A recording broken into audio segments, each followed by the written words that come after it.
ఏమా స్టేషన్ రావడానికి టైం పడుతుంది, లోపల కూర్చో. పర్వాలేదు సార్, నేను ఇక్కడే ఉంటాను. భలే దానివమ్మా, చెల్లెలాంటి దానివి. ఊపే ఖాళీగా ఉంది, కూర్చో.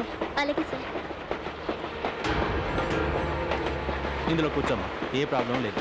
Thank you sir. It's okay sir. Enjoy your sir.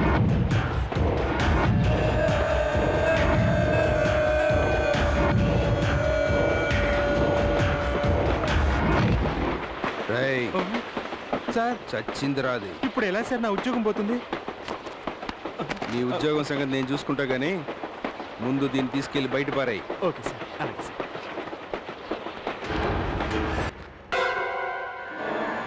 అన్యాయంగా చంపేశారు